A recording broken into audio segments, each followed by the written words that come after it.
Hey guys, तो आज की बात करने वाले हैं क्लास 8 के ज्योग्राफी के चैप्टर 3 जो कि है मिनरल एंड पावर रिसोर्सेज। तो यहाँ पर जो किरी रहती है वो सुकांत से मिलने के लिए उसके घर जाती है।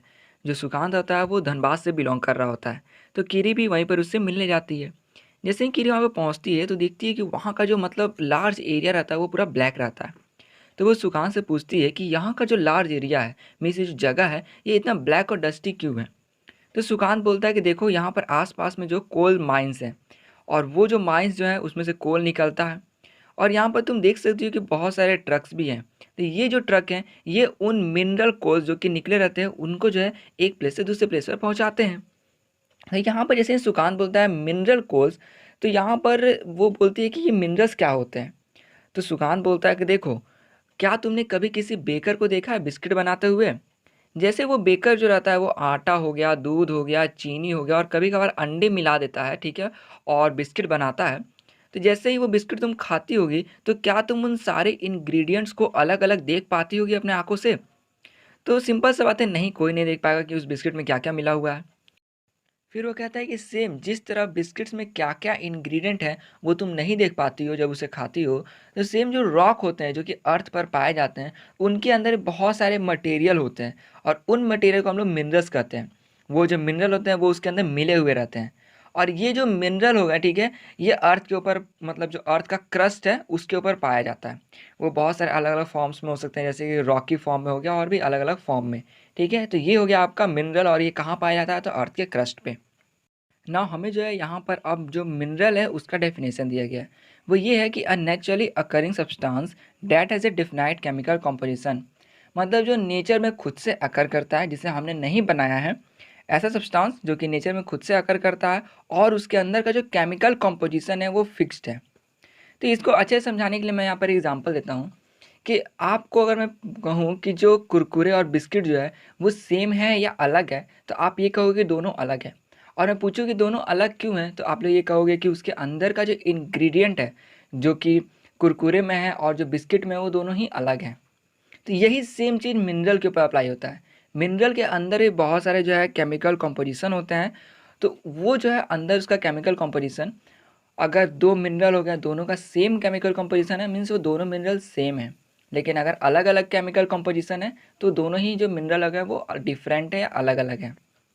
जैसे कि कोल हो गया और गोल्ड हो गया, दोनों के अंदर का जो केमिकल कंपोजिशन होता है, या फिर मैं कहूँ अंदर का जो सब्सटेंस जो हो गया, ठीक है, वो अलग अलग होता है।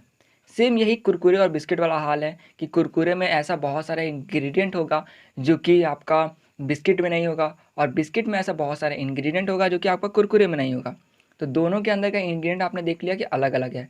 हो सकता है कि कुछ जो इंग्रेडिएंट है दोनों के अंदर का वो सेम हो। तो यही सेम टू सेम अप्लाई होता है मिनरल के ऊपर।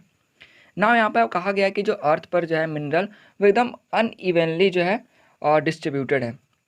मतलब कि हर जगह पे सेम अमाउंट ऑफ मिनरल आपको नहीं मिलेगा। कुछ मिनरल एक प्लेस पर मिलेगा, दूसरे प्लेस पर नहीं मिलेगा। ना यहाँ पे कुछ कहा गया है कि जो मिनरल है वो आपका कुछ प्लेसेस पे मिलते हैं, जैसे कि अर्थ हो गया, अर्थ क्रस्ट में मिलता है, रॉक के फॉर्म में मिलता है।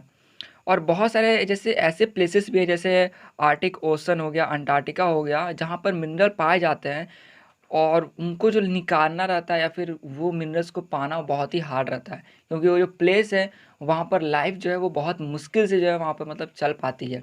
अगर कोई भी आदमी वहाँ पर जाता है मिनरल को एक्सट्रैक्ट करना, तो उसे बहुत ज़्यादा मुश्किल होती है। तो इसका अगर मैं एग्जांपल दूं, जैसे कि आर्टिक ओशन बेड में जो मिलता है मिनरल, जैसे कि एक एग्जांपल है बॉक्साइट। तो पहले तो मैं बोलना चाहूँ कि आप लोग एल्यूमिनियम के बारे में जानते होंगे। तो ये जो एल्यूमिनियम है ये बॉक्साइट से ही निकाला जाता है, एक्सट्रैक्ट किया जाता है। तो आप समझ गए कैसे ये जो आप एल्यूमिनियम देखते हो ये कहाँ से मतलब आया है, तो आर्टिक ओशन बेड से और भी अदर अदर प्लेसेस से। ना यहाँ पर कहा गया है कि ये जो मिनरल है ये अर्थ पर जो हो गया, ठीक है, वो अलग अलग पाए जाते हैं, अलग अलग अमाउंट मिलते हैं। कुछ मिनरल्स एक प्लेस पे मिलते हैं, कुछ नहीं मिलते हैं। वो इसलिए क्योंकि जो अर्थ हो गया इसका जो क्लाइमेट हो गया जगह का वो अलग है, टेम्परेचर अलग है। इवन जो आपका ये जो मतलब सॉइल जो हो गया, लैंड जिसको मैं कहूँ, तो लैंड अलग अलग टाइप का हो गया। तो इसी वजह से जो है आपका जो जो मिनरल है वो अलग अलग होता है। जैसे कि कहीं का लैंड हो गया माउंटेन, कहीं होता है, कहीं प्लेन्स होता है। तो इन सब वजह से भी जो वहाँ का मिनरल होता है वो थोड़ा डिफर करता है। मैक्सिमम जो हो गया वो आपका टेम्परेचर, क्लाइमेट, इन सब पर मतलब निर्भर करता है। तो आपको ये क्लियर हो गया होगा। तो मैंने अभी आपको ऊपर जो है कुरकुरे और बिस्किट का एग्जांपल लेके मिनरल्स को समझाया था। वैसे कुरकुरे और बिस्किट कोई मिनरल नहीं है, बट मैंने आपको सिर्फ समझाया था उससे। अब यहाँ पर बोला गया है कि आप जो है मिनरल्स को क्लासिफाई कर सकते हो फिजिकल प्रॉपर्टीज से, मतलब वो बाहर से कैसे दिखते हैं, कैसा है वो चीज़। जैसे कि डेंसिटी हो गया, हार्डनेस हो गया, कैम और सॉल्युबिलिटी की, वो पानी में या फिर किसी चीज़ में कितना सॉल्यूबल है। ठीक है, तो ये सब चीज़ से भी आप पता लगा सकते हैं कि अगर उसका कलर अलग है एक दूसरे से, हार्डनेस कम है या ज़्यादा, इन सब से पता लगाया जाता है कि जो मिनरल है वो एक दूसरे से सेम है या फिर अलग है कोई मिनरल, जैसे कंपैरिजन किया जा रहा हो तो।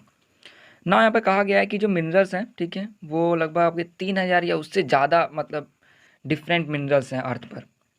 लेकिन आपको जो मिनरल है उसको मतलब क्लासिफाई सिर्फ किया गया है दो में, जो कि है मेटेलिक और नॉन मेटेलिक, मतलब उसके कंपोजिशन के हिसाब से कि उसके अंदर जो चीज़ पाया जाता है उसके हिसाब से। तो यहाँ पर मेटेलिक मतलब हो गया कि ऐसे मिनरल जो कि मेटल को कंटेन करते हो अपने अंदर, और नॉन मेटेलिक मतलब क्या हो गया कि ऐसे मिनरल जिसके अंदर मेटल नहीं हो। तो अब यहाँ पर आता है कि मेटल क्या होते हैं। तो मेटल के बारे में आप जानते भी होंगे कि ऐसा सब्सटेंस कोई जो कि हार्ड हो, इलेक्ट्रिसिटी को कंडक्ट करता हो, और जो थोड़ा शाइनी हो दिखने में, ठीक है। और भी बहुत सारे प्रॉपर्टी होते हैं मेटल के। तो यही हो गया कि ऐसा जो मतलब मेटेलिक मिनरल्स, ऐसे मिनरल्स है जिनके अंदर मेटल भी होते हैं। जैसे एग्जांपल दिया हुआ है आयरन और बॉक्साइट। बॉक्साइट जिससे मैंने अभी बताया कि एल्यूमिनियम को बनाया जाता है, फिर बॉक्साइट से एल्यूमिनियम निकाला जाता है। मैंगनीज हो गया, और भी बहुत सारे एग्जांपल हैं। अब यहाँ पे कहा गया है कि ये जो मेटेलिक मिनरल हो गए, इसके अंदर भी आपका दो टाइप का के आ सकते हैं, जो कि हो गया फेरस और नॉन फेरस। फेरस मतलब होता है आयरन, और नॉन फेरस मतलब हो गया यही जिसमें आयरन ना हो। तो सिंपली देखें तो यहाँ पर हमने देखा मेटेलिक और नॉन मेटेलिक, और मेटेलिक के अंदर भी दो, जो कि है फेरस और नॉन फेरस। तो फेरस मतलब ये होता है आयरन होता है, मीन्स ऐसे मिनरल जिसके अंदर आयरन प्रेजेंट हो, लाइक आयरन ओर हो गया, मैंगनीज इसके अंदर आयरन होते हैं, और क्रोमाइट हो गया इसके अंदर आयरन होते हैं। और नॉन फेरस ऐसे मिनरल जिसके अंदर आयरन कंटेंट ना हो, जैसे कि गोल्ड, सिल्वर, कॉपर, लेड, ठीक है, ये ऐसे मिनरल्स हो गए जिसके अंदर आयरन नहीं होते हैं। तो ये दोनों बहुत ही सिंपल था। एक तो मेटेलिक नॉन मेटेलिक में बताया गया, और फिर मेटेलिक के अंदर भी फेरस और नॉन फेरस के अंदर। ना हम लोग आते हैं इसके आगे, जो कि है नॉन मेटेलिक को देखना है जिसके अंदर, ठीक है। तो यहाँ पर जो है नॉन मेटेलिक में ऐसे मिनरल जिसके अंदर मेटल्स ना हो, जो कि मैंने आपको पहले ही बता दिया। एग्जाम्पल क्या हो गया, लाइम स्टोन जिसको हम लोग चूना पत्थर कहते हैं, मिका माइका इसको, ठीक है, और गिप्सम। तो गिप्सम का अगर मैं बताऊं तो आप लोग देखे होंगे कि किसी का हाथ जो है फ्रैक्चर करता होगा, तो वो जो है ऊपर प्लास्टर करवाता है उसको। तो ये जो प्लास्टर कर मतलब किया जाता है, तो वो जो प्लास्टर जो रहता है वो गिप्सम रहता है, जिसके अंदर वाटर मिला के उसको बनाया जाता है प्लास्टर ऑफ पेरिस, ठीक है, ये इसका नाम ही है। और उसके बाद उसको बॉडी पे लगा दिया जाता है, और वहाँ पे जैसे ही किसी बॉडी पार्ट पे वो लगता है वो हार्ड हो जाता है, ठीक है।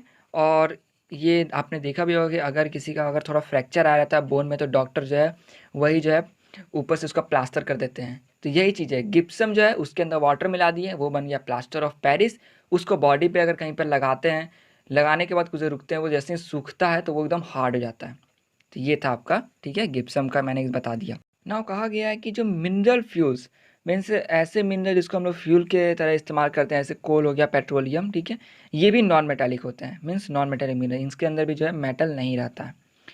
नाउ आता है आपका कि मिनरल को एक्सट्रैक्ट करने के बारे, कि भाई हम लोग आखिर इसको निकालते कैसे हैं। इसके बारे में तो हमने बात कर लिया, अब इसको देखना है कि निकालते कैसे हैं।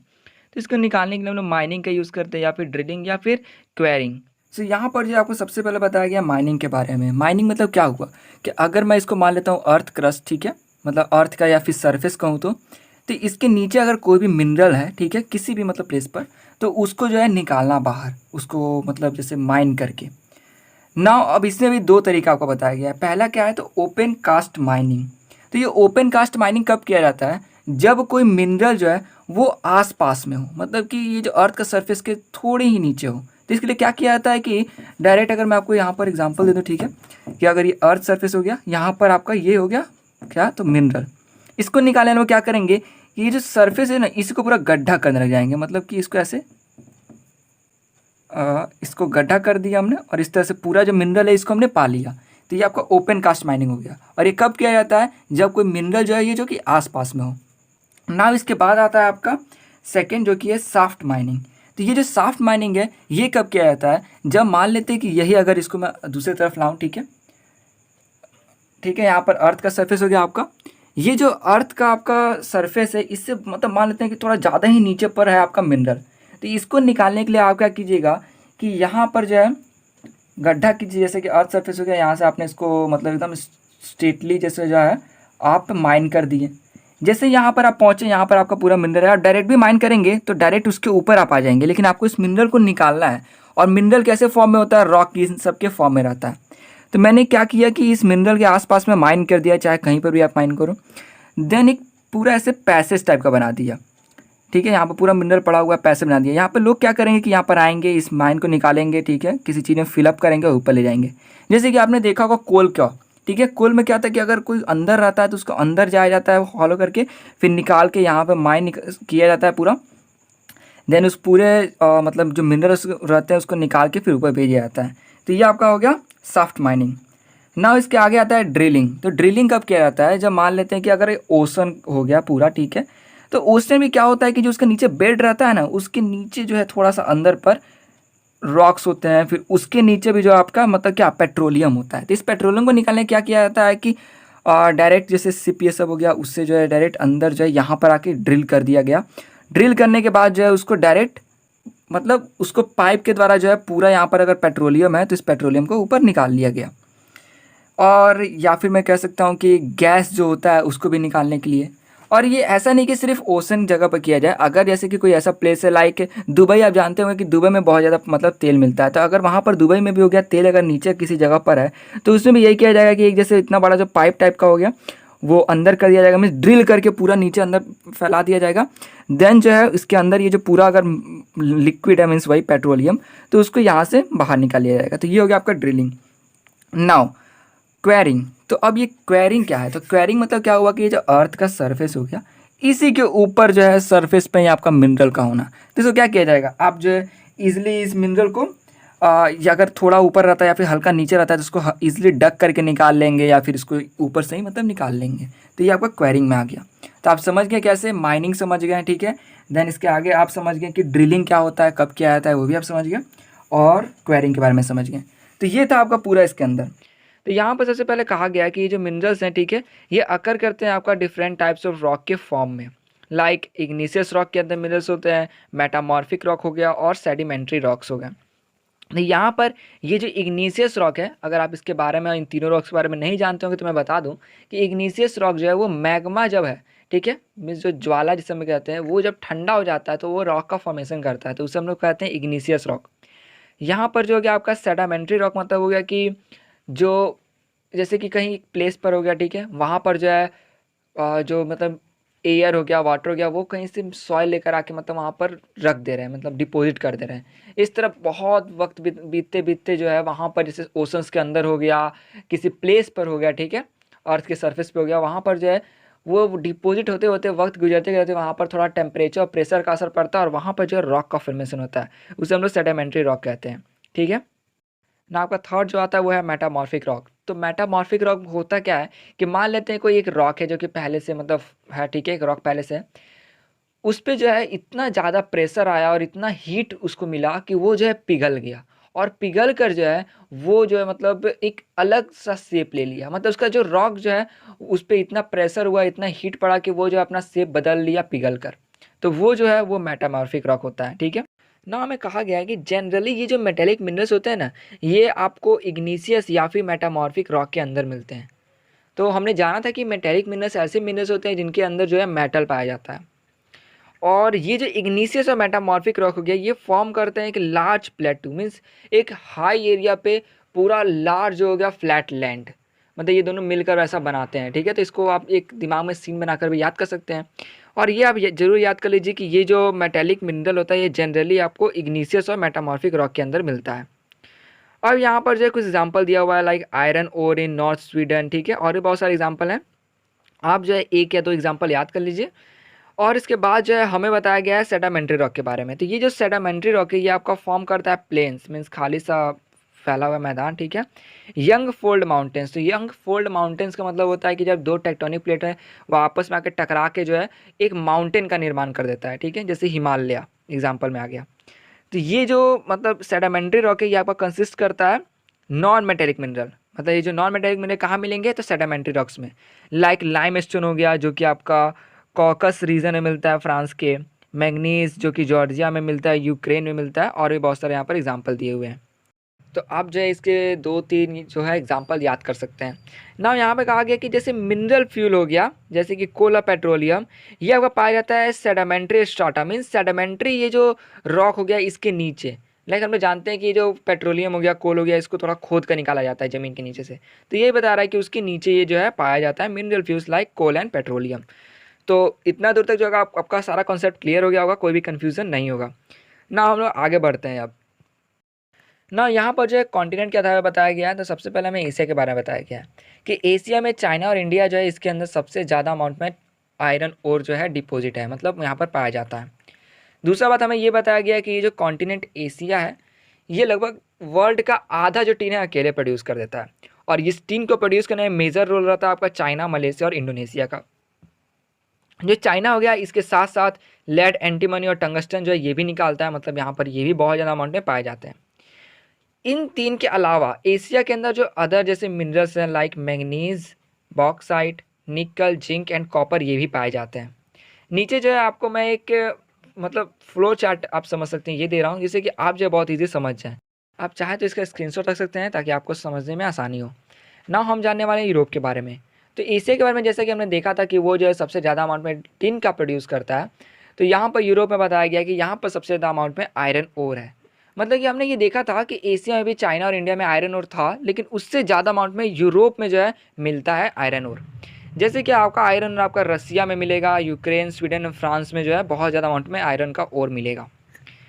आगे बताया हुआ है कि जैसे मिनरल डिपॉजिट हो गया जैसे कॉपर, लेड, जिंक, मैग्नीज, निकल, ये भी आपका जो है और ईस्टर्न यूरोप हो गया या फिर यूरोपियन रसिया, मतलब रसिया साइड में जो है आपको ये सब भी जो मिनरल्स हैं ये भी पाए जाएंगे, मिलेंगे।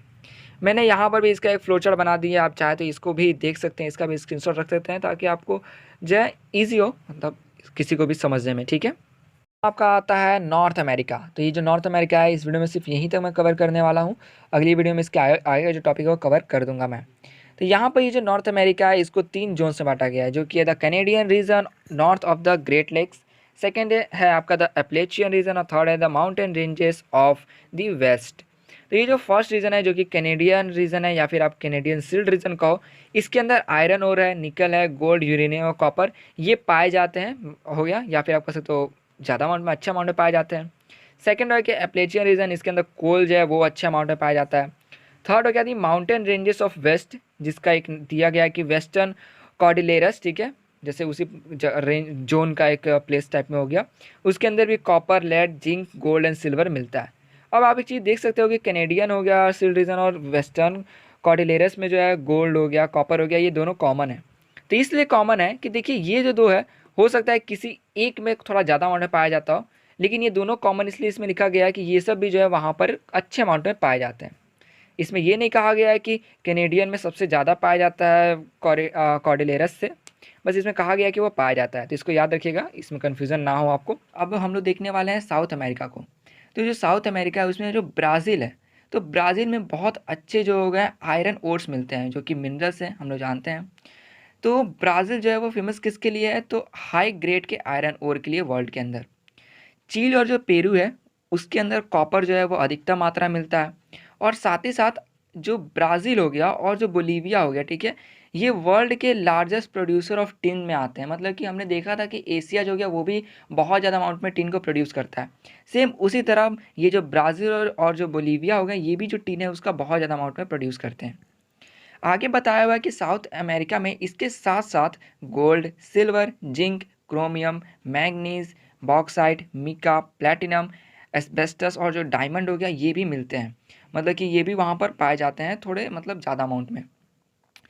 और जो हो गया मिनरल ऑयल जैसे कि पेट्रोलियम ये सब हो गया, ये जो मिनरल्स ऑयल्स हो गए, ठीक है, मिनरल ऑयल ये आपका वेनेजुला, अर्जेंटीना, चील, पेरू और कोलंबिया में पाया जाता है। तो मोस्टली आपको इसमें याद करना है कि सबसे ज़्यादा अधिकतम मात्रा में कौन पाया जाता है और किस प्लेस पर पाया जाता है, और साथ में जो और भी कॉमन जो हो गया वो सब चीज़ों को भी याद करना है मिनरल्स को। नाउ आते हैं अफ्रीका में।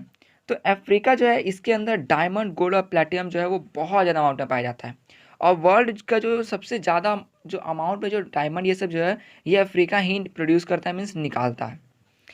अफ्रीका हो गया, ठीक है, इसके अंदर साउथ अफ्रीका, जिम्बाब्वे और ज़ैर, ये जो 3 जगह हो गए, यहाँ पर आपका गोल्ड जो है वो बहुत ज़्यादा अधिकतम अमाउंट में मिलता है। मीन्स वर्ल्ड का जो हम लोग कह सकते हैं जितना भी दुनिया में गोल्ड मिलता है, उससे ज़्यादा मतलब कि अकेला जो अफ्रीका है उसमें सबसे ज़्यादा अमाउंट में जो गोल्ड है ये निकलता है, लार्ज पोर्शन में, बहुत ज़्यादा एरिया में वहाँ पे गोल्ड पूरा है। अदर मिनरल्स अफ्रीका में आपके हो गए हैं कॉपर, आयरन और chromium, uranium, cobalt and bauxite. तो आप देख सकते हैं कि जितने भी मतलब ये कॉन्टिनेंट हैं उसमें कुछ ना कुछ ऐसे मिनरल्स हैं जो कि एकदम कॉमन हो गए हैं, लाइक गोल्ड हो गया ये भी, ठीक है, मतलब हर में नहीं, मतलब मैक्सिमम में कॉमन हो गया। और आगे इसमें बताया गया है कि अफ्रीका में नाइजीरिया, लिबिया और अंगोला में जो है ऑयल मीन्स जो ऑयल मिनरल्स हो गए हैं वो वहाँ पर पाए जाते हैं। ना आगे आते हैं हम लोग ऑस्ट्रेलिया को लेकर। तो आप लोग जो है ये जितने भी कंटेंट का लिखा जा रहा है इसमें जो मोस्टली जो पाया जाता है वो पढ़ लीजिए, और जो कॉमन हो गया वो याद कर लीजिए कि एग्जाम में आया तो आप बता सकें। तो ऑस्ट्रेलिया जो हो गया इसके अंदर बॉक्साइट मीन्स, बॉक्साइट से हम लोग एल्यूमिनियम जो है उसको निकालते हैं, ठीक है। तो जो बॉक्साइट है वो बहुत ज़्यादा अमाउंट में पाया जाता है, और इस तरह से जो ऑस्ट्रेलिया है ये वर्ल्ड के लेवल में बहुत ज़्यादा अमाउंट में जो बॉक्साइट है उसका प्रोडक्शन करता है। आगे यहाँ पर है कि इसके अंदर गोल्ड, डायमंड, आयरन और टिन, निकल, ये सब भी जो है बहुत ज़्यादा अमाउंट में पाए जाते हैं, और साथ ही साथ कॉपर, लीड, जिंक और मैग्नीज भी उसमें अच्छे अमाउंट में है। कैलगुरली और कूलगार्डी ऐसे प्लेस हैं वेस्टर्न ऑस्ट्रेलिया में जहाँ पर आपका गोल्ड का बहुत ज़्यादा अमाउंट में मतलब डिपॉजिट है। तो यहाँ पर देख सकते हैं ऑस्ट्रेलिया आपका किस लिए जाना गया था, तो बॉक्साइट के लिए, और साथ में कुछ और भी कॉमन आप याद कर सकते हैं ना। अब आता है आपका एंटार्क्टिका। तो एंटार्क्टिका ऐसा प्लेस है जहाँ पर बहुत ज़्यादा ठंड होती है, और इस वजह से ह्यूमन बींग्स का वहाँ पर सर्वाइव करना बहुत मुश्किल होता है। साथ ही साथ इसी ये भी हम लोग एक कारण कर सकते हैं कि इस वजह से हम लोग अंटार्कटिका के बारे में सही से जानते नहीं हैं कि वहाँ पर कौन कौन से जो मिनरल्स हैं।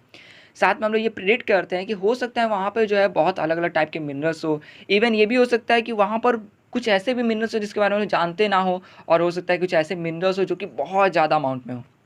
आगे कहा गया है कि ट्रांसेंट आर्टिक माउंटेन जो है वहाँ पर कोल जो है ये बहुत ज़्यादा अमाउंट में है, मतलब ऐसा लोग प्रिडिक्ट करते हैं, और शायद वहाँ पर से कोल निकाला भी जाता है। और साथ में ये भी अनुमान लगाया जाता है कि Prince Charles mountain of east Antarctica में जो आयरन ओर है वो बहुत ज़्यादा अमाउंट में है। तो ये थी सब अनुमान की बात। आगे कुछ ऐसे भी मतलब मिनरल्स हैं जो कि रियली में वहाँ पर बहुत ज़्यादा अमाउंट में है, लाइक आयरन और गोल्ड, सिल्वर और मिनरल ऑयल्स, जो कि बहुत ज़्यादा कमर्शियली मीन्स प्रॉफिट कर सकते हैं, क्योंकि उनकी वहाँ पर अमाउंट बहुत ज़्यादा है इस वजह से। आगे आपका यूजेस ऑफ मिनरल्स। तो इसमें कहा गया है कि जो मिनरल्स हैं ये लगभग हर जगह यूज़ होता है, लाइक आपका इंडस्ट्रीज़ में हो गया यूज़। आगे कहा गया है कि जो जेम्स होते हैं, ठीक है, और जैसे मोती वगैरह ये सब हो गया, और भी कुछ मिनरल्स जैसे डायमंड हो गया, गोल्ड हो गया, तो ये सब जो है थोड़ा मतलब हार्ड होते हैं, और इस वजह से इनको जो है ज्वेलरी बनाने में यूज़ किया जाता है। कॉपर जो है बहुत ज़्यादा अमाउंट में मतलब यूज़ होता है, लाइक हर चीज़ में यूज़ होता है, जैसे कॉइन्स बनाने के लिए, पाइप्स बनाने के लिए, हर जगह। क्योंकि जो कॉपर है वो लगभग हर जगह पर आपको बोल सकते हैं कि आपको मिलेगा, और इसका वजह ये होता है कि जैसे कॉपर को मिलाकर जो है बहुत सारा एलॉयज़ जो होते हैं वो बनाए जाते हैं। इसलिए कॉपर आप याद कर लीजिएगा कि ऐसा मेटल है जो कि आपको लगभग हर चीज़ में मिल जाएगा। अब जिसमें बताया गया है कि कंप्यूटर इंडस्ट्रीज़ लाइक कंप्यूटर बनाने में भी हो गया, उन सब चीज़ में सिलिकॉन जो है बहुत ज़्यादा अमाउंट में यूज़ होता है। और ये जो सिलिकॉन है ये आपका क्वार्ट्ज जो कि एक मिनरल है उससे निकाला जाता है। इसी के साथ साथ जो एल्यूमिनियम है ये आपका निकाला जाता है बॉक्साइट जो कि एक मिनरल है उनसे। और जो एल्यूमिनियम है ये आपका ऑटोमोबाइल्स हो गया, एयरप्लेन हो गया, इन सब चीज़ में मतलब यूज़ होता है, लाइक कोई चीज़ बनाने में। बॉटलिंग इंडस्ट्री, बिल्डिंग्स में हो गया, किचन कुकवेयर बनाने में जो हो गया एल्यूमिनियम का यूज़ होता है। नाउ आते हैं हम लोग कंजर्वेशन ऑफ मिनरल्स पे। सो मेनली इस टॉपिक में हम लोग देखना है कि जो मिनरल्स होते हैं, ठीक है, वो नॉन रिन्यूएबल रिसोर्स होते हैं, मतलब कि वो हज़ारों लाखों साल लेते हैं रिन्यू होने में, मतलब उनका जो फॉर्मेशन का ये जो प्रोसेस है ये बहुत ज़्यादा टाइम लेता है। आगे इसमें यही कहा गया है कि हम लोग जिस रेट से उनको कंज्यूम कर रहे हैं, ठीक है, वो बहुत ही ज़्यादा फास्ट है जिस रेट से वो लोग बन रहे हैं, मतलब कि वो बहुत धीरे बन रहे हैं लेकिन हम लोग को कंज्यूम बहुत तेज कर रहे हैं। इसलिए यहाँ पर जो है सीधे सीधे कहा गया है कि आप लोग जो है जितना कम हो सके उतना कम इनका यूज़ करो, लाइक पेट्रोलियम हो गया, ठीक है, ये भी आपका मिनरल ऑयल है, तो इसको भी कम यूज़ करिए, क्योंकि हो सकता है कि फ्यूचर में ये बिल्कुल पूरी तरह से ख़त्म हो जाए, और इस तरह ये होगा कि हमारा जो आने वाला फ्यूचर है उसमें जो है लोगों को वो मिनरल शायद ना मिल पाए। इसे सिंपली यहाँ पर कहा गया है कि उसका जो इस्तेमाल है वो एकदम सही ढंग से कीजिए, ताकि जितना नीड हो उतना ही कीजिए। ऐसा ना कि उसको जो है फालतू में उसको नीड मतलब से मतलब ज़्यादा इस्तेमाल किए, ताकि ऐसा ना कि वो वेस्ट हो जाए। इसलिए उसको जो है जितना ज़रूरत हो उतना इस्तेमाल कीजिए, ठीक है। और साथ ही कहा गया है कि जितने मिनरल्स जो कि रिसाइकल हो सके उनको ज़रूर रिसाइकिल कीजिए, क्योंकि मोस्टली जैसे मेटल्स हो गए वो रिसाइकिल हो पाते हैं, तो उनको रिसाइकिल करके उनको इस्तेमाल कीजिए। मतलब वही बात हो गया कि रिड्यूस कर दीजिए उनका इस्तेमाल को, रिसाइकिल कीजिए और वापस से उनको रीयूज़ कीजिए। तो यही हो गया, ठीक है। तो इसमें यही बताया हुआ कंज़र्व करने का तरीका। अब हम लोग इसमें बात करने वाले हैं सनी की माँ के बारे में, जो कि सुबह उठती है और जो है गीज़र का जो स्विच रहता है उसको ऑन कर देती हैं। बाद में जो है वो चली जाती हैं सनी का जो स्कूल यूनिफ़ॉर्म रहता है उसको आयरन करने के लिए। फिर वो जो है चली जाती हैं तैयार करने ऑरेंज जूस सनी के लिए। सनी उठता है तो उसको बोलती है कि जाओ तुम जो है नहा कर आ जाओ और ब्रेकफास्ट कर लो। ब्रेकफास्ट तैयार रहता है, सनी आता है ब्रेकफास्ट करता है। तो उसी वक्त वो जो है मीन्स गैस स्टोव ऑन करती हैं और उसका जो लंच है मीन्स जो स्कूल ले जाने के लिए जो लंच होता है उसको प्रिपेयर करती हैं। बाद में जो है जैसे ही सनी चला जाता है तो वो देखती हैं कि वो जो है अपने रूम का जो लाइट और जो फ़ैन रहता है उसको बंद करना भूल जाता है। तो वो उसको बंद कर देती हैं। बाद में सोचती हैं किस तरह से ये जो मतलब सिटी में वो लोग जो रहते हैं उसमें कितना कंफर्टेबिलिटी है इनके पास। मतलब कि ये लोग जो है डिपेंड है आपका गैजेट ये सब पर, जैसे इलेक्ट्रिसिटी हो गया और भी बहुत सारे गैजेट्स हो गए, ठीक है ना, जो कि इलेक्ट्रिसिटी से चलते हैं, उन सब पर ये लोग जो है डिपेंड हैं और इस वजह से इनका जो लाइफ है बहुत ईज़ी है। लेकिन ये बाद में सोचती हैं किस तरह से इसका डिमांड कितना ज़्यादा है, मतलब कितने लोगों के घर में जो इलेक्ट्रिसिटी जाता होगा। तो इसी तरह वो सोचती हूँ कि जो साइंस है और जो टेक्नोलॉजी है उसके वजह से इनका जो लाइफ स्टाइल रहने का तरीका जो है वो और आसान बनते जाता है और जो है बदलते जाता है जैसे जैसे नई नई चीज़ें आती हैं। और फिर बाद में बोलती हैं कि किस तरह से यही जो चीज़ है जैसे कि इलेक्ट्रिसिटी ये सब हो गया उसका डिमांड बढ़ रहा है और इस वजह से ये ज़रूरी हो जाता है कि इसका जो प्रोडक्शन हो वो थोड़ा मतलब फास्ट हो। लाइक जैसे हम लोग इलेक्ट्रिसिटी यूज़ करते हैं या फिर जो अदर कोई पावर रिसोर्सेज यूज़ करते हो तो उसका। तो यहीं पे हम लोग को पूरा बात इसी चीज़ पे करना है। तो सबसे पहले आपका आता है कन्वेंशनल सोर्सेज, ठीक है। तो यहाँ पर कन्वेंशनल सोर्सेज में ऐसे एनर्जी आ जाते हैं जो कि मीन्स बहुत लंबे समय से इस्तेमाल में है, जैसे कि लकड़ियाँ हो गया, कोयला हो गया, वो बहुत लंबे समय से इस्तेमाल में आ रहा है। तो यही बात हुआ, conventional sources of energy are those which have been in common use for a long time, जो कि बहुत ही पुराने वक्त से जो है पहले से जो है यूज़ में आता है अभी। इसमें एग्जांपल दिया हुआ है फायरवुड और फॉसिल फ्यूल। लाइक फायरवुड में हम देख सकते हैं कि जो लकड़ियाँ रहती हैं, ठीक है, उसको भी हम लोग यूज़ करके जो है खाना बनाते हैं और भी जो है बहुत सारे यूज़ में मतलब लाते हैं। लाइक विलेज में आप जाते होगे तो वहाँ पर आपको ये सब देखने को मिलता होगा। अब यहाँ बताया गया कि आखिर जो फॉसिल फ्यूल है ये बनते कैसे हैं। तो इसके लिए कहा गया है कि जब भी कोई डेड प्लांट और एनिमल जो है जब वो मिट्टी के अंदर दब जाता है और लगभग वो लाखों साल तक में उसी में दबा रहता है, तो वहाँ पर क्या होता है कि उसके ऊपर हीट और प्रेशर जो है उसके वजह से वो जो है कन्वर्ट रहता है फॉसिल फ्यूल है। मतलब जैसे ही वो मिट्टी में दबता है तो उसके ऊपर हीट और प्रेशर पड़ता है और फिर लाखों साल बाद जो है वो कन्वर्ट किस में जाता है, तो फॉसिल फ्यूल में। फॉसिल फ्यूल का आपका एग्जाम्पल में आ जाएगा कोल हो गया, पेट्रोलियम हो गया, नेचुरल गैस हो गया। तो यही कहा गया है ये जो है कन्वेंशनल सोर्स में आता है, ठीक है, क्योंकि फॉसिल फ्यूल का इस्तेमाल हम लोग बहुत पहले से कर रहे हैं। तो इसलिए इसका इस्तेमाल हम लोग ज़्यादा भी करते हैं तो हो सकता है कि बाद में जो है अगर ज़्यादा हम लोग इसका इस्तेमाल करें तो ये मतलब ख़त्म भी हो जाए। तो यही इसमें बताया गया है कि इसका जो अमाउंट है वो लिमिटेड है। अब हमें बताया गया है कोल के बारे में। तो कोल जो है ये बाकी जितने भी फॉसिल फ्यूल है लगभग उनसे थोड़ा ज़्यादा अमाउंट में मिलता है और ये लगभग बहुत ज़्यादा यूज़ में भी आता है, जैसे डोमेस्टिक फ्यूल के तौर पे यूज़ आता है, इंडस्ट्रीज़ में यूज़ होता है, लाइक आयरन और स्टील प्लांट में, और जो है इलेक्ट्रिसिटी जनरेट करने के लिए भी इसका हम लोग यूज़ करते हैं। तो यही यहाँ पर कहा गया है कि जब कोल को हम लोग यूज़ करते हैं इलेक्ट्रिसिटी जनरेट करने के लिए तो हम लोग उसको क्या कहते हैं, तो थर्मल पावर कहते हैं। Means electricity from coal is called thermal power. तो यहाँ पर आप देखते हो जैसे थर्मल पावर स्टेशन हो गया जो कि फ़ोटो में दिखाया गया है, वहाँ पर क्या है, तो वहाँ पर कोल से जो इलेक्ट्रिसिटी जनरेट किया जाता है।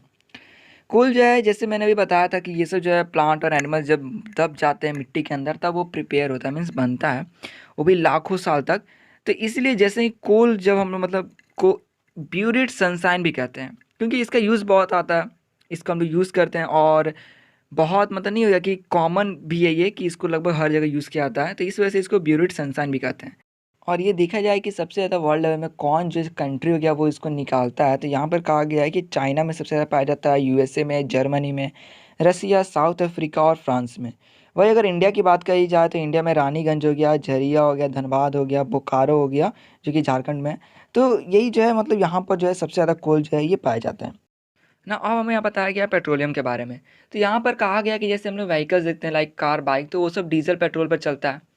तो यही कहा गया है कि ये जो डीजल पेट्रोल हो गया और भी बहुत सारे जैसे केरोसिन हो गया, वैक्स हो गया, प्लास्टिक हो गया, लुब्रिकेंट हो गया, तो ये सब जो चीज़ है आखिर ये आता कहाँ से है? तो ये सब चीज़ जो है ये पेट्रोलियम से जो है निकाला जाता है। मतलब पेट्रोलियम एक ब्लैक लिक्विड है, ठीक है, जिसके अंदर ये सारे चीज़ें होते हैं जिसका मैंने अभी नाम लिया, like diesel, petroleum, kerosene, wax, plastic और लुब्रिकेंट। और उस पेट्रोलियम में से इन सब चीज़ को एक्सट्रैक्ट किया जाता है। मीन्स बहुत सारे प्रोसेस से इसको गुजारा जाता है पेट्रोलियम को, और उसमें से इन सब चीज़ों को क्या करते हैं तो धीरे धीरे हम लोग एक्सट्रैक्ट करते हैं। अब जानने की बात है कि आखिर ये पेट्रोलियम जो है इसको हम लोग कहाँ से निकालते हैं। तो पेट्रोलियम को हम लोग निकालते हैं आपका जो धरती के अंदर जो रॉक्स होते हैं ना उसमें से। मतलब ये आपका पाया जाता है लाइक जो समुद्र किनारा हो गया उधर पाया जाएगा, और भी ऐसा नहीं कि वहीं पर बहुत सा जैसे प्लेसेस अगर लाइक आप दुबई देखते होंगे तो वहाँ पर भी बहुत ज़्यादा पाया जाता है। सिंपली कहा गया कि धरती के अंदर जो रॉक्स होते हैं नीचे उसमें से इसको निकाला जाता है। जैसे कि आप अगर देखा जाए कंट्री लेवल में कि सबसे ज़्यादा ये कहाँ कहाँ पाया जाता है, तो उसमें आपको बताया गया है कि ये आपका ईरान हो गया, इराक हो गया, सऊदी अरेबिया और कतर में सबसे ज़्यादा पाया जाता है। वही अगर इंडिया के लेवल तक देखा जाए तो इंडिया में जो हो गया DG boy in Assam, Bombay high in Mumbai and deltas of Krishna in Godavari river, means यहाँ ये सबसे ज़्यादा पाए जाते हैं। तो एक चीज़ और बताया गया है कि पेट्रोलियम को ब्लैक गोल्ड भी कहा जाता है, क्योंकि पेट्रोलियम से आप देख सकते हैं इतने सारी चीज़ों को एक्सट्रैक्ट किया जा रहा है, वो भी सारे यूज़फुल चीज़ें जो कि बहुत ज़्यादा यूज़ में आते हैं, इसलिए पेट्रोलियम को हम लोग क्या कहते हैं ब्लैक गोल्ड। तो आप याद कर सकते हैं कि पेट्रोलियम को ब्लैक गोल्ड भी कहा जाता है। तो अब यहाँ पर आता है टॉपिक नेचुरल गैस। तो इसमें कहा गया कि जो नेचुरल गैस होता है ये भी पेट्रोलियम जहाँ पर मिलता है ना वहीं पर मिलता है। मीन्स पेट्रोलियम जो रॉक के नीचे हम लोग जानते हैं मिलता है, ठीक है, अर्थ के अंदर रॉक में, तो वहाँ पर जो है पेट्रोलियम तो रहता ही है, साथ में नेचुरल गैस भी होता है। बस ये अलग बात है कि उसका जो अमाउंट होगा नेचुरल गैस का वो कम ज़्यादा हो सकता है। तो जैसे हमने पेट्रोलियम निकाला हमें क्या मिला, तो नेचुरल गैस ही मिल गया। तो अब यहाँ पर बताया हुआ है कि कुछ ऐसे कंट्री है जहाँ पर नेचुरल गैस बहुत ज़्यादा पाया जाता है। तो वो हो गया आपके रसिया हो गया, नॉर्वे, यूके और नेदरलैंड, ठीक है। मतलब कि पेट्रोलियम मिलता है और नेचुरल गैस थोड़ा मीन्स ज़्यादा अधिक अमाउंट में मिलता है।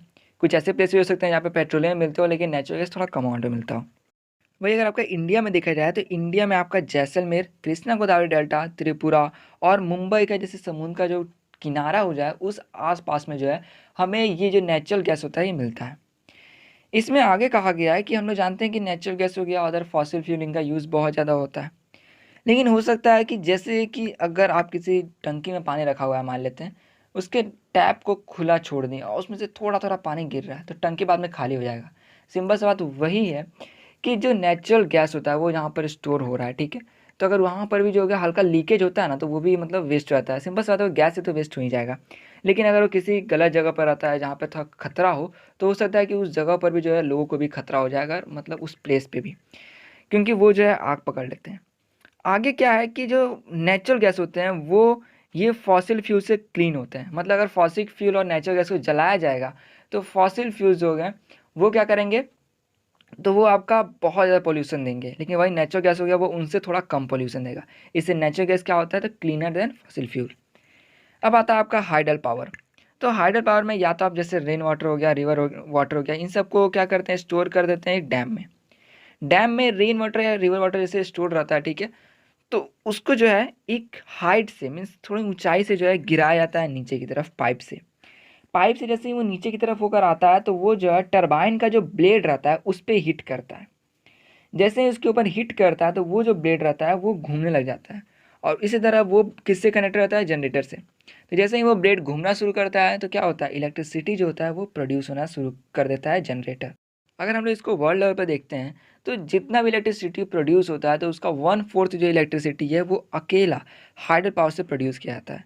वर्ल्ड लेवल पे जैसे चाइना हो गया, पैराग्वे, नॉर्वे, ब्राज़ील ऐसी जगह हैं जहाँ पर सबसे ज़्यादा क्या होता है, तो ये इलेक्ट्रिसिटी का हाइडल पावर को यूज़ करके जो है मीन्स बनाया जाता है, उसको प्रोड्यूस किया जाता है। और इसे इंडिया में देखा जाए तो भकरा हो गया, भकरा नंगल, ठीक है, गांधी सागर, नागार्जुना सागर और दामोदर वैली प्रोजेक्ट में ये सबसे ज़्यादा मीन्स बनाया जाता है। सो इन सब चीज़ों को थोड़ा आप याद कर लीजिएगा, मैपिंग करना भी थोड़ा देख लीजिएगा ध्यान से, क्योंकि इसमें से कुछ ना कुछ आपका आ जाता है कि हाइडल पावर जो है इंडिया में कहाँ कहाँ प्रोड्यूस होता है, तो उसको मतलब मार्क करने के लिए। तो यहाँ पर हमारा जो लास्ट टॉपिक था जो कि है non conventional sources of energy. तो यहाँ पर कहा गया है कि जो फॉसिल फ्यूल है मीन्स जो कन्वेंशनल सोर्स ऑफ एनर्जी है जो कि लिमिटेड है, उनका अगर हमने इस्तेमाल किया ज़्यादा तो वो फ्यूचर में ख़त्म हो सकते हैं। साथ ही साथ ये जो conventional source of energy like fossil fuels वो सब जो है बहुत ज़्यादा पॉल्यूशन भी फैलाते हैं। वही दूसरी तरफ जो non conventional sources of energy हैं वो अनलिमिटेड है, मतलब हम लोग उसको चाहे जितना भी यूज़ करें वो जो है ख़त्म नहीं होने वाले, और साथ ही में वो जो है कोई प्रदूषण नहीं फैलाते हैं। इस वजह से जो हम लोग ट्राई करते हैं कि जितना हो सके उतना non conventional source of energy है उसको यूज़ करें। यहाँ पर सबसे पहले हमें सोलर एनर्जी के बारे में बताया गया है। तो आप लोगों ने सोलर पैनल को देखा होगा जिसका फ़ोटो मैंने नीचे प्रोवाइड किया हुआ है। तो ये जो सोलर पैनल होते हैं इनके अंदर बहुत सारे सोलर सेल्स होते हैं, और ये जो सोलर सेल होते हैं ये सन से आने वाली उसकी हीट और लाइट को जो है एब्जॉर्ब करते हैं और फिर जो उसको कन्वर्ट कर देते हैं इलेक्ट्रिसिटी में। तो ये जो इक्विपमेंट हो गया या फिर मैं कहूँ टेक्नोलॉजी, ये आपका उन जगहों पर अच्छे से काम करता है जहाँ पर बहुत ज़्यादा अमाउंट में आपका सोलर एनर्जी जो कि हो गया हीट और लाइट ये मिलता हो। तो ये आपका मिलता है ट्रॉपिकल कंट्रीज़ में, मतलब ऐसे कंट्री जहाँ पर बहुत ज़्यादा जो है सनशाइन होता है, जहाँ पर जो सनलाइट और जो हीट है वो बहुत ज़्यादा अमाउंट में मिलता है। तो ये जो टेक्नोलॉजी है ये आपका यूज़ होता है सोलर हीटर में, सोलर कुकर हो गया, सोलर ड्रायर में। तो आप देख सकते हैं कि ये जो non conventional source of energy है इसका हम लोग कितने अच्छे तरीके से यूज़ कर पा रहे हैं। बट जो है फ्यूचर में और अच्छे तरीके से जो है इसको यूज़ करने के ऊपर जो है प्लानिंग चल रही है। तो ये हो गया सोलर एनर्जी के बारे में। तो अब आता है टॉपिक विंड एनर्जी।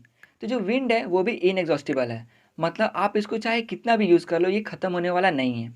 तो पुराने वक्त में विंड को जो है इस्तेमाल किया जाता था आपका जो अनाज है उसको पीसने के लिए और जो वाटर है उसको लिफ्ट करने के लिए। तो अनाज पीसने के लिए जो है एक बहुत बड़ा ब्लेड ऊपर लगा रहता, उस ब्लेड से एक जो है पतला सा पाइप कनेक्ट रहता और वो जो है कनेक्ट रहता एक चक्की टाइप से। उसके अंदर जो है आप डालते हैं अनाज, हवा के प्रेशर से जो है वो ऊपर घूमता उसका ब्लेड और उससे वो चक्की घूमता। तो इस तरह से जो था अनाज पिसता था। दूसरा जो है वाटर लिफ्टिंग का, तो उसका आपने फिल्म में भी देखा होगा कि जो रिवर हो गया या फिर किसी अदर वाटर बॉडी जो हो गया उसके आसपास में जो है एक आप देखते हो कि व्हील टाइप का रहता होगा, उसमें जो है आपका कनेक्टेड रहता है बकेट मीन्स बाल्टी। वो जो व्हील है वो कनेक्ट रहता है आपका कुछ ब्लेड से, उस ब्लेड पे जो है आपका जैसे ही हवा आता उसका प्रेशर वो ब्लेड घूमने लग जाता। जैसे ही वो ब्लेड घूमता वो जो व्हील है वो घूमना शुरू कर देता और इसमें जो बकेट जो भी लगे रहते थे बहुत सारे वो घूमते, वो नीचे जाते वाटर को जो है लिफ्ट करते मीन्स रिवर से, फिर उसको किसी और जगह पर डाल देते। तो अब जो है हमने देखा ये पुराने वक्त में यूज़ ना, अभी के वक्त में विंड का जो है बहुत सारा यूज़ है, लेकिन मेनली हमने इसको इस्तेमाल करते हैं इलेक्ट्रिसिटी जनरेट करने के लिए। जो विंड मिल है इससे हम लोग करते हैं इस इलेक्ट्रिसिटी जनरेट। तो जो विंड मिल है ये आपका ऐसे जगह पर लगाया जाता है जहाँ पर हवा बहुत तेज़ होती हो, लाइक कोस्टल रीजन हो गया या फिर माउंटेन रीजन हो गया। वहाँ पर जो है हवा बहुत तेज़ बहती है और उस हवा के प्रेशर से जो है आप विंड मिल का फ़ोटो देख सकते हैं, तो उसका जो ब्लेड्स है उस पर प्रेशर पड़ता है और वो घूमना शुरू कर देता है। वो जो ब्लेड रहता है वो कनेक्टेड रहता है एक जनरेटर से। जैसे ही ब्लेड घूमना शुरू करता है जनरेटर भी रोटेट करना शुरू कर देता है और जो है इस तरह इलेक्ट्रिसिटी जो है जनरेट होता है। तो ये रहता है इसका पूरा प्रोसेस। और जो है विंड फार्म, मतलब ऐसे जगह पर जहाँ पर विंड मिल लगाया जाता है वो आपका सबसे ज़्यादा पाया जाता है नेदरलैंड में, जर्मनी, डेनमार्क, यूके, यूएस और भी मतलब बहुत सारे अदर कंट्रीज़ में, जहाँ पर जो है विंड एनर्जी से जो है इलेक्ट्रिसिटी प्रोड्यूस किया जाता है वो भी बहुत अच्छे अमाउंट में। तो ये था आपका विंड एनर्जी का। और जो अपना अगला टॉपिक आता है वो है न्यूक्लियर पावर।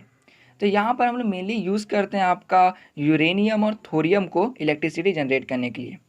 तो यहाँ पर बात की गई है न्यूक्लियाई ऑफ एटम्स, मीन्स यहाँ पर एटम्स है मीन्स एटम का प्लूरल, इसलिए यहाँ पर जो है न्यूक्लियस का प्लूरल जो कि होता है न्यूक्लियाई वो लिखा गया है। तो यहाँ पर देखिए बताया गया है जो एक्टिव एलिमेंट है लाइक यूरेनियम और थोरियम, मतलब कि रिएक्टिव एलिमेंट, एक्टिव एलिमेंट जो होते हैं वो बहुत ज़्यादा रिएक्टिव होते हैं। तो इनका जो एटम होता है, तो आप जान सकते हो एटम कितना छोटा होता है, आपने इसके बारे में पढ़ा भी होगा। तो ये यूरेनियम और जो थोरियम है इसका जो एटम है उसके साथ कराया जाता है रिएक्शन। तो जैसे यहाँ पर रिएक्शन होता है तो यहाँ पर एक प्रोसेस होता है जो कि होता है फ्यूज़न। तो देखिए क्या है, यहाँ पर मैंने एक यूरेनियम लिया उसको रिएक्ट कराया, तो यहाँ पर वो एक न्यूक्लियर फिजन वाले प्रोसेस में जाता है। मतलब कि वो जो एलिमेंट हो गया चाहे आप यूरेनियम ले लो या थोरियम, उसके अंदर जो एटम है जो कि आप जानते हो कितना छोटा होता है, उस एटम के अंदर जो न्यूक्लियस है वो टूटना शुरू कर जाता है। इस तरह अरबों जो एटम्स होते हैं उनके जो न्यूक्लियस है वो टूटना शुरू करते हैं और जैसे ही वो न्यूक्लियस टूटता है तो वो बहुत ज़्यादा अमाउंट में हीट प्रोड्यूस करता है। बहुत ज़्यादा छोटा एटम हम लोग जानते हैं लेकिन फिर भी वो हम बहुत ज़्यादा अमाउंट में जो है हीट प्रोड्यूस करता है। और वो जो हीट प्रोड्यूस होता है उसको जो है उसका जो प्रेशर होता है उससे जो हम लोग जो है इस्तेमाल करते हैं किस लिए, तो इलेक्ट्रिसिटी जनरेट करने के लिए। इसके बारे में आप लोग हायर स्टडी में पढ़ेंगे, फिर भी जो है मैंने यहाँ पर आपको बहुत सारी चीज़ इससे रिलेटेड बता दी है। यहाँ पर जो है ये यूएस में हो गया, यूरोप में हो गया, इंडिया में भी जो आपका हो गया राणा प्रताप सागर जो कि कोटा में है, ठीक है, दिल्ली राजस्थान, ठीक है, वहाँ पर जो है ये जो प्लांट है न्यूक्लियर स्टेशन जो है ये वहाँ पर है। मतलब वहाँ पर जो है आपका यूरेनियम का इस्तेमाल करके इलेक्ट्रिसिटी जनरेट किया जाता है। और भी बहुत सारे प्लेसेस का नाम दिया गया है, आप चाहे तो कुछ याद कर सकते हैं। नाउ अब आता है आपका जियो थर्मल एनर्जी। तो जियो मतलब होता है अर्थ, थर्मल का मतलब होता है हीट। तो जो धरती के अंदर जो हीट एनर्जी है उसका इस्तेमाल करना अपने पर्पस के लिए। तो यहाँ पर क्या है कि जो अर्थ का आप जैसे फोटो यहाँ पर देख सकते हो, ठीक है, यहाँ पर दिखाया गया है कुछ जगह पर नेचुरल क्रैक्स हैं जहाँ से क्या निकल रहा है, स्टीम मीन्स भाप निकल रहा है। तो इससे हम लोग को ये पता चल जाता है कि कुछ ही अंदर कुछ ही दूरी पर जो है जो वाटर है जो कि बहुत ज़्यादा गर्म है, इस वजह से जो है वो भाप बन के बाहर निकल रहा है। तो लोग क्या करते हैं, वहाँ पर दो पाइप भेज देते हैं, एक पाइप जिसमें ठंडा पानी हो और दूसरा पाइप जो है जो कि अंदर से जो है गैस बाहर निकाल सके। तो देखिए हम लोग जानते हैं जब गर्म पानी के ऊपर ठंडा पानी पड़ता है तो वो और ज़्यादा भाप छोड़ता है। तो ये लोग क्या करते हैं कि जो ठंडा पानी है वो धरती के अंदर भेजते हैं जहाँ पर पहले से गर्म पानी जो कि बहुत गर्म है और वहाँ पर बहुत ज़्यादा प्रेशर पड़ रहा होता है, ठीक है, तो वहाँ पर भेज देते हैं। जैसे ही उन्होंने ठंडा पानी को भेजा उस गर्म पानी से, जैसे ही वो मिला वहाँ पे और ज़्यादा भाप बना, भाप बनने की वजह से वहाँ पे और ज़्यादा प्रेशर हुआ। जैसे ही वहाँ पे और प्रेशर बढ़ा वो लोग क्या करते हैं कि उसको दूसरे पाइप से जो है खींच लेते हैं। हालांकि उस जो वेपर होता है उसमें बहुत ज़्यादा प्रेशर होता है, इस वजह से वो लोग उस प्रेशर को इस्तेमाल करते हैं टरबाइन को नचाने में, और उससे क्या होता है, जनरेट होता है इलेक्ट्रिसिटी। तो हम लोग देख सकते हैं कैसे इलेक्ट्रिसिटी को जनरेट किया जा रहा है। दूसरा एक चीज़ और कि जो गर्म पानी है उसको वो लोग क्या करते हैं, कुछ गर्म पानी को भी बाहर खींचते हैं। मतलब ये दूसरा मैं प्रोसेस बता रहा हूँ जिसके अंदर ठंडे पानी का इस्तेमाल नहीं किया जाता है भाप बनाने के लिए।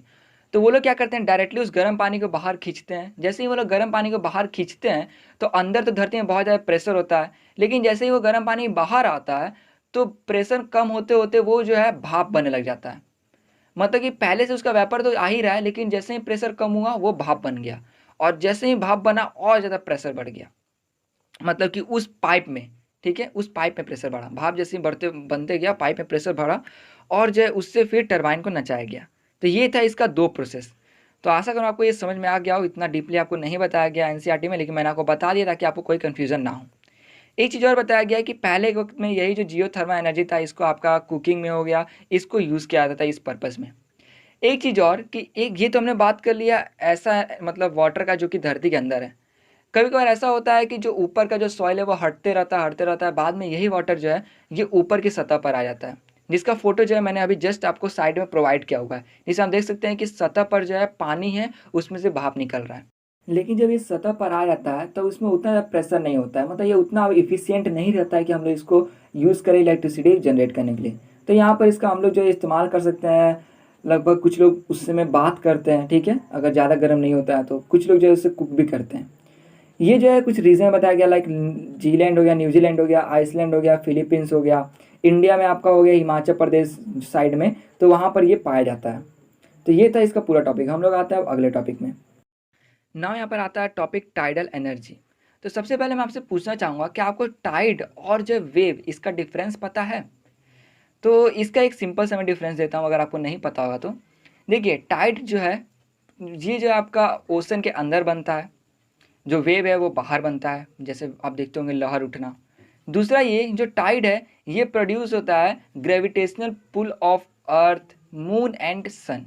मतलब जो सन का जो ग्रेविटेशनल पुल है और जो मून का जो ग्रेविटेशनल पुल है और जो अर्थ का जो ग्रेविटेशनल पुल है उनका कम ज़्यादा होने की वजह से जो है अंदर जो टाइड जो है वो बनता है। लेकिन जो वेव है ये आपका हवा के दबाव से जो है ये इस तरह प्रोड्यूस होता है। तो ये था इसका डिफरेंस। तो ये जो टाइडल एनर्जी है ये एकदम मतलब नया में है, और जो है ये बहुत ज़्यादा मतलब इसका एक्सपेरिमेंट भी हो रहा है और ये बहुत ज़्यादा जगह पर जो है सक्सेसफुल भी हो रहा है।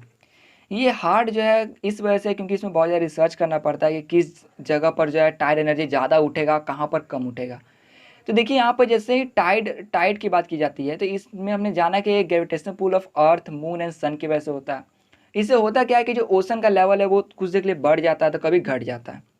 तो यहाँ पर डैम हम लोग को ऐसे जगह पर बनाना पड़ता है जहाँ पर जो है ग्रेविटेशनल पुल थोड़ा ज़्यादा पड़े अर्थ का, ऐसा नहीं कि सीधे बीच समंदर में, फिर भी अच्छे जगह पर।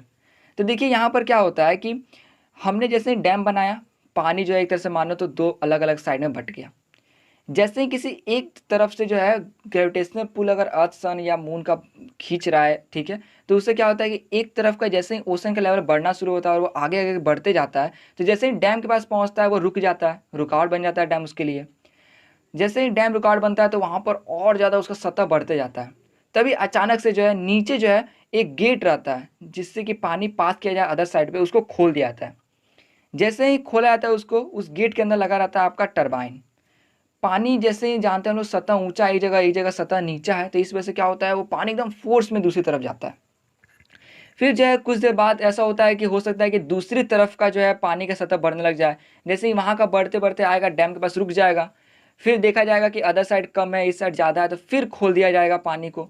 जैसे ही खोला जाएगा वो फिर तो जो है दूसरी तरफ से जो है टाइड जो है मतलब पा वाटर जाएगा और इस वजह से टरबाइन फिर नचेगा और इस तरह इलेक्ट्रिसिटी प्रोड्यूस होगा। तो ये था इसका मेन मोटिव कैसे इलेक्ट्रिसिटी प्रोड्यूस होता है। तो फोटो में भी आप देख सकते हैं दोनों डायरेक्शन बताया गया है। नाउ आते हैं हम लोग इसके अगले टॉपिक में। सो ये हमारा लास्ट टॉपिक जो कि है बायोगैस। तो इसमें ऑर्गेनिक वेस्ट मतलब ऐसे वेस्ट जिसमें डेड प्लांट्स और एनिमल्स हो या फिर एनिमल के जो डंग हो गए, ठीक है, वेस्ट जिसको हम लोग कहते हैं, किचन वेस्ट हो गया, ये सब आता है आपका ऑर्गेनिक वेस्ट में। तो ये जो ऑर्गेनिक वेस्ट है हम लोग इसको इस्तेमाल करते हैं ताकि हम लोग एक गैसियस फ्यूल जो कि है बायोगैस उसको बनाने के लिए। यहाँ पर बहुत सिंपल सा बताया गया आपको कि जो ये जो वेस्ट हो गया, ठीक है, इसको क्या करते हैं, इसे पानी मिला देते हैं तो एक स्लरी बनता है। फोटो में आप देख सकते हैं उस स्लरी को एक गैस टैंक मतलब टैंक में भेज देते हैं और फिर जो है बंद कर देते हैं। वहाँ पे ऑक्सीजन का जो है सप्लाई खत्म हो जाता है। इस वजह से जो है अंदर बिना ऑक्सीजन के प्रेजेंस में जो है आपका कार्बन डाइऑक्साइड और मीथेन जो है ये जो है बनकर मतलब जो है ऊपर की सतह में जैसे गैस टैंक जहाँ पर लिखा हुआ है वहाँ पर आ जाता है। थोड़ा जगह खाली रहता है ताकि वहाँ पर गैस स्टोर हो सके। फिर जो है जैसे ही प्रेशर बढ़ता है तो वहाँ पर वाल्व खोल दिया जाता है। फिर वो जो गैस निकलता है ना उसको स्टोर कर लिया जाता है। वो गैस क्या होता है आपका बायोगैस। मतलब इसके अंदर मीथेन हो गया और कार्बन डाइऑक्साइड का क्या होता है मिक्सचर होता है। तो यहाँ पर देख सकते हैं कि कैसे जो स्लरी है उसको स्टोर कर दिया गया गैस टैंक में। देन उससे जो गैस निकला जो कि आपका कार्बन डाइऑक्साइड और जो मीथेन ये क्या कहलाया बायोगैस कहलाया। सो हमने यहाँ पे प्रोसेस देखा बायोगैस को कैसे निकाला जाता है। देन जो है जैसे ही मैक्सिमम जो हो सकता है कि चलो स्लरी में से जितना बायोगैस निकल गया बाद में उसको स्लरी को जो है आउटलेट जहाँ पर रहता है वहाँ से निकाल दिया जाता है। अब वो जो स्लरी रहता है मीन्स जो ऑर्गेनिक वेस्ट और पानी का मिश्रण जो रहता है वो एक खाद बन चुका था मैनूर। उसको जो है इस्तेमाल कर दिया जाता है आपका कहाँ पर, तो जो खेत हो गया उसके अंदर। तो यहाँ पर आप देख सकते हैं कितना अच्छे तरीके से इसका इस्तेमाल किया गया है। सो यहाँ पर जो बायोगैस होता है उसको स्टोर करके रख लिया जाता है ताकि बाद में उसको ईंधन की तरह यूज़ किया जा सके। यहाँ पर जो हो गया बहुत ज़्यादा अमाउंट में ऑर्गेनिक जो वेस्ट हो गया ये भी निकलता है। तो हाँ, इससे अच्छा है कि उस ऑर्गेनिक वेस्ट से पहले हम लोग बायोगैस बना लें, फिर उसको जो है खेतों में बेच के उसको मैन्योर की तरह फर्टिलाइज़र की तरह यूज़ कर लें। तो लास्ट में पे जाते-जाते बताया गया कि जो एनर्जी है, ठीक है, वो हर जगह पे है। लेकिन उनको जो है यूज़ करना थोड़ा डिफ़िकल्ट होता है, हमें सीखना पड़ता है। इवन कुछ ऐसे भी मतलब एनर्जी हो गया लाइक कोल ये सब जिसको हम लोग यूज़ करते हैं तो वो प्रदूषण भी फैलाते हैं। तो इस तरह से हम लोग को एनर्जी को सही तरीके से यूज़ करना चाहिए ताकि वो प्रदूषण भी ना फैलाएँ और ऐसे यूज़ करो ताकि वो वेस्ट भी ना हो। तो ये था आपका पूरा ये टॉपिक। आशा करूँगा वीडियो आपको बहुत अच्छी लगी हो। सो इस वीडियो में सिर्फ़ इतना ही। मिलते हैं इसके अगले वीडियो में। सो अगर आपको कोई भी कन्फ्यूज़न है तो आप लोग कमेंट करके ज़रूर बताइएगा।